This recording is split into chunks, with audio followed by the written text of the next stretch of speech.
इथं पाणी आलेलं आहे ताईनं, त्यामुळे पहिल्यांदा कणी प्यायचं पाणी भरून घेतलं, म्हणजे टॉकीवरची भरल्याशिवाय मी कणी खाली, कारण ह्या चावीला मग येतच नाही. वर एकदा चढायला लागलं कणी मग इथं खाली पाणी येत नाही. त्यामुळे ती वरची टॉकी भरल्यानंतर मग मोटर बंद केली की मग इथं खाली येते आणि मोटरीशिवाय काय वर पाणी चढत नाही. त्यामुळे कणी प्यायचं पाणी भरलं.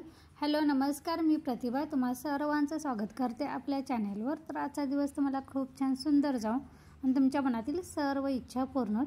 तर इथं प्यायचं पाणी भरल्यानंतर उन्हाळ्यातलं माझं रोजचं काम म्हणजे झाडांना पाणी घालणं.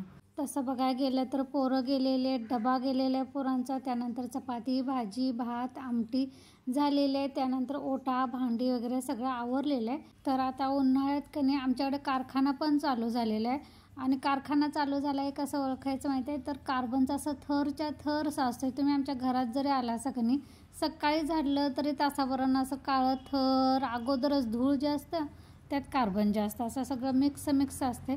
त्यामुळे उन्हाळ्यात कणी फक्त झाडलं दार तरी पण असं बरं नाही वाटत, कारण बाहेरनं सगळं पायानं कणी परत घरात यायला चालू होतं. त्यामुळे मी काय करते, पाणी आलेल्या वेळेत पाईप लावायचे आणि सगळं दार वगैरे धुवून घ्यायचं. हे माझं नेहमीचं काम असतं. एक दिवस आड पाणी येते पण एक दिवस आड का असं ना, मी सगळं हे दार वगैरे कुंड्यानं पाणी घालायचं, त्यानंतर दार हे सगळं झाडून म्हणजे आमच्याकडे ह्याला खराटा म्हणतात, नारळीचा खराट्यानं सगळं पाणी मारून धुवून घ्यायचं. त्याशिवाय मनाला असं बरं वाटत नाही, नाहीतर असं कणी काहीतरी राहिल्यासारखं अस्वस्थ असं फील होतं. त्या कार्बनमुळं कणी काहीच सुचत नाही. आणि आत्ता जरी धुतलं तरी थोड्या वेळानं जरी येऊन बघितलं असं तरी तिथं कणी कार्बनचा असं काळा थर असा पडलेला असतो.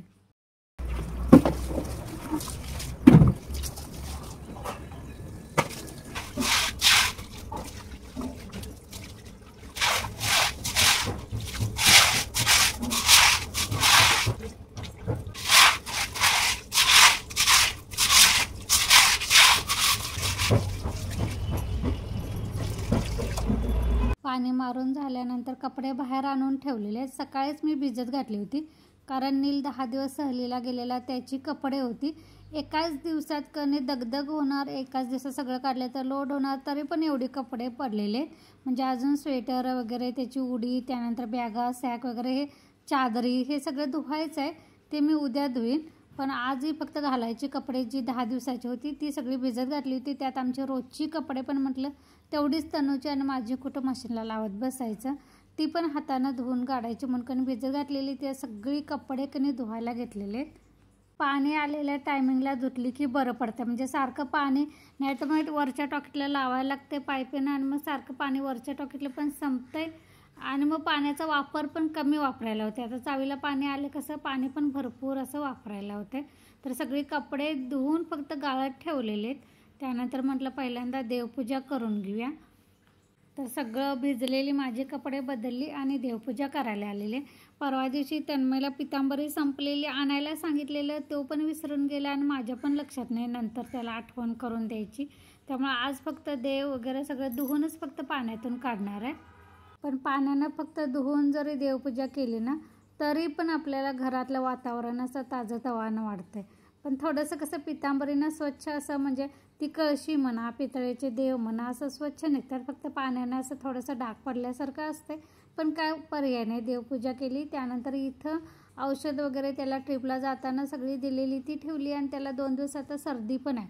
तरी बरं, म्हणजे येत्याल्या दिवसात त्याला सर्दी, थोडासा खोकला जाणवला, कारण पाण्यात बदल, त्यात हवामानात बदल, थंडी वगैरे ते जयपूरला वगैरे जास्त होती.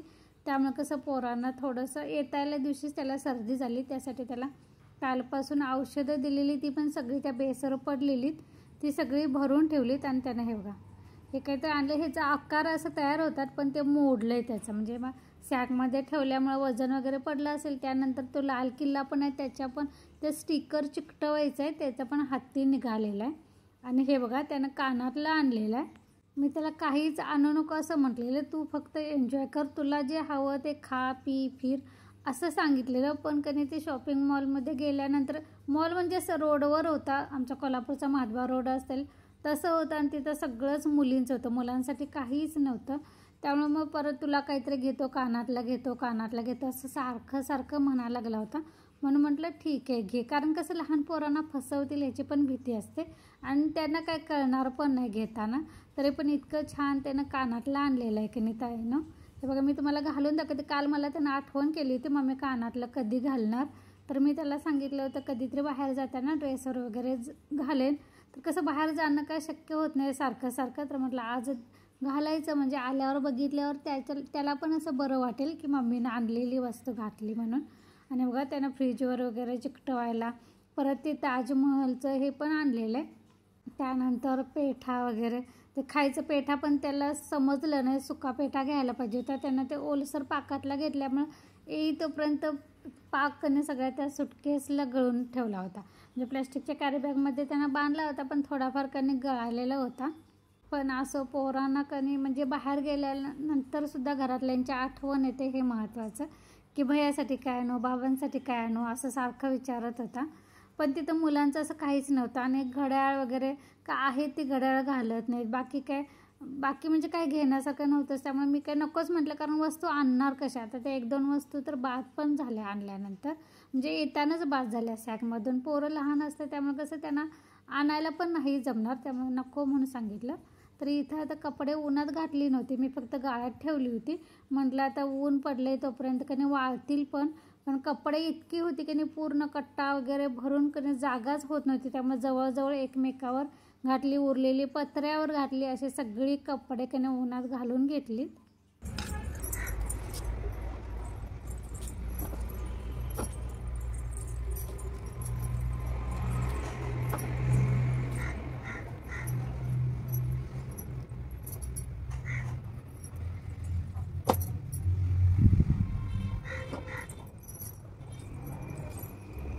त्यानंतर इथं अजून माझा सकाळचा झाडू मारायचा आहे ताईनं. म्हणजे सकाळी कसं पहिल्यांदा किचनमधलं आवरत बसले, त्यानंतर कपडे एवढी भरपूर होती ती धुईत बसले पाणी वगैरे भरून. त्यानंतर देवपूजा वगैरे, त्यामुळे कधी झाडायचं काम शेवटी सगळ्यात घेतलेलं आहे आणि ते राहिलं शेवटी. त्यामुळे पहिल्यांदा कधी व्हरांडा खालचा म्हटलं दारासमोर दिसते ते तेवढंच झाडलं. आणि अजून ती बघा अजून 2 उडी, त्याचं सॅक वगैरे चादरी धुवायच्या त्या भरून ठेवलेले आहेत. आणि इथं त्यानं मधल्या रूममध्ये काहीतरी ठेवलेलं. सकाळी मला म्हटलेला की काचेचे हत्ती आणलेत मम्मी, तू बघितलंस काय. म्हटलं मी नंतर माझं काम आवरल्यानंतर बघेन. तर हे बघा इतकं भारी, म्हणजे मला असं वाटलंच नव्हतं किती छान आहे ना ते हत्ती. म्हणजे गजलक्ष्मीची आपल्या घरात आली आणि मुलांना पण म्हणजे आपोआप त्याला बुद्धी झाली की हे घ्यावं म्हणून. मला हे सगळ्यात जास्त ना हे 2 हत्ती आवडले. एवढे भारी दिसत होते ना. तुम्हाला आता मोबाईलमध्ये कसं दिसते काय माहीत, पण ते रिअलमध्ये बघायला इतकं छान दिसत होतं.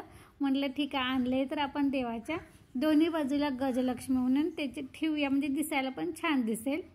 थांबा तुम्हाला ठेवून दाखवते आणि कसं दिसते ना हे तुम्ही नक्की सांगा हां.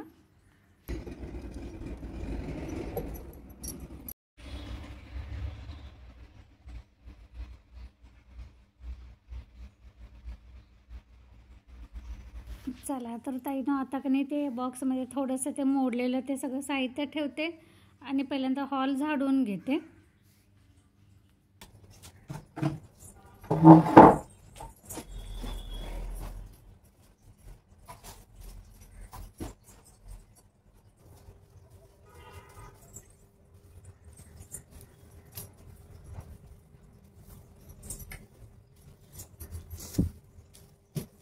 फरशा मला आज पुसायच्या होत्या, पण खांदे इतके दुखायला लागलेले ना, त्यामुळे म्हटलं राहू दे संध्याकाळच्या वेळेत कधी पुसून घेईन. तर इथं तनूचा ड्रेस सकाळी इस्त्री केलेला ते तसंच इस्त्री वगैरे ठेवलेली, कारण ती पोरं गेल्याशिवाय मला दुसरी कामच काही सुचत नाही. आणि ही बघा हांतरून काढायला 12-12:30 झाले असतील. आता कसं उठले आणि किचनमध्ये गेली, त्यानंतर पोरं उठलीत, आवरलीत आणि गेलीत. त्यांचं त्यांना पण वेळ झाला होता, त्यामुळे ती आवरलीत आणि गेलीत. आणि हे काम सकाळचं कधी नीलच्या बाबांचं असं त्याने असले की बरं पडतं, निदान हे काम तरी माझं हलकं होऊन जातं. नाहीतर आता बघा सकाळी उठलेली, आता 12 वाजलेत, हांतरून काढायलाच फक्त. त्याने असले की आज कसं व्यवस्थित घड्या वगैरे करून ठेवतात, त्यामुळे माझं हे काम वाचते. चला तर ताईनं आता इथली रूम वगैरे सगळी झाडून घेते पहिल्यांदा.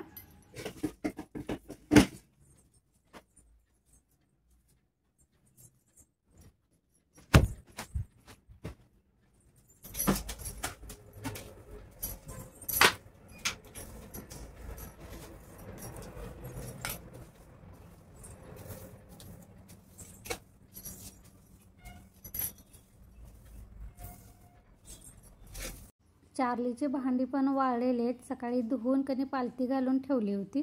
चला तर त्याने सकाळची सगळी कामं माझी आता आवरलेली आहेत. आता थोडंसं फ्रेश होतं, कारण भरपूर असं चेहऱ्यावर पाणी मारल्याशिवाय आणि पाणी पिल्याशिवाय कधी मला असं फ्रेश फील होत नाही. त्यामुळे माझं सगळ्यात आवडीचं पेय म्हणजे पाणी पिणं आणि सगळ्यात आवडीचं काम म्हणजे चेहऱ्यावर सारखं भरपूर असं गार पाणी मारून घेणं.